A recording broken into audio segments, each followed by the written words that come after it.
All right, here we are, outside of Nashville. Where are we, Franklin? We're in Brentwood now. Aaron, I've known for years. Aaron turned a broken down car at 16 years old into an auto mechanic empire. So this logo right here, if I can get the glasses off. Oh, yeah.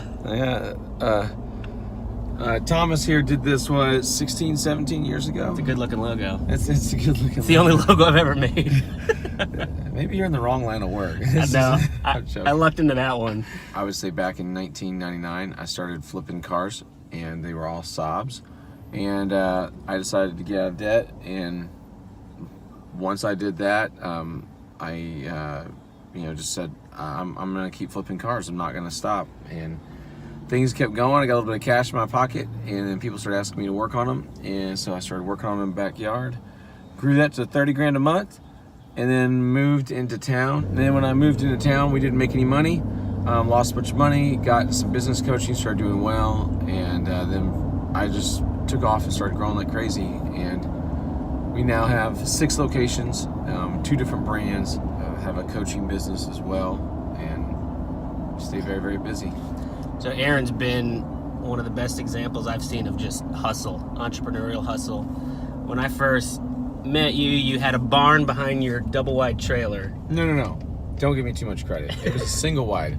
It was a single wide. I told my wife, I'll buy you a double wide, but that never happened. And we used to come out and visit and hang out in that single wide, and Aaron was running his mechanic shop out of that back barn. Yeah, just grew it into multiple companies. And we're heading over, he does an hour radio show, Calling Car Show, so I'm going to crash that this morning, and we're going to have some fun.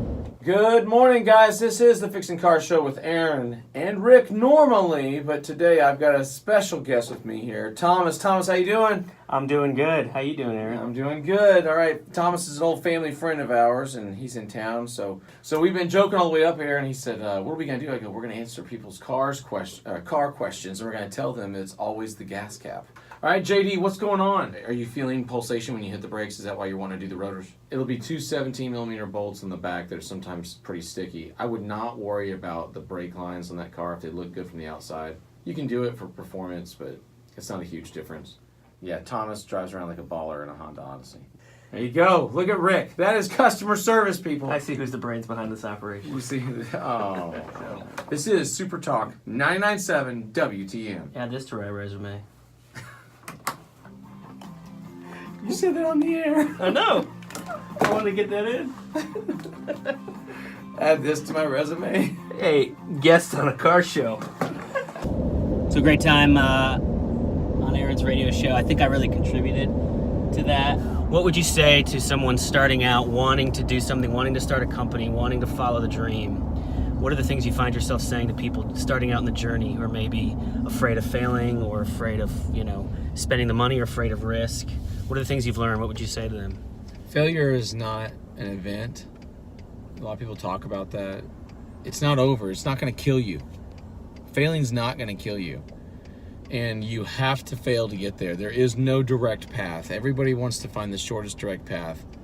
There isn't one. You only learn really to grow and become more 2 ways. And that's really with a gun to your head, because you've got to, because there's some kind of financial pressure, there's something going on, or by being around other people that have done it. By reading books, you won't get it. Reading books, you just raise the bar and you increase your knowledge, but you haven't increased your execution to match your knowledge. And some of you need to stop reading so much. And that sounds crazy, but there's a lot of people that will read. And if you imagine climbing a ladder, you can only take your right arm and reach so high. At some point, your left arm's got to come up and match the learned knowledge that you've got with execution.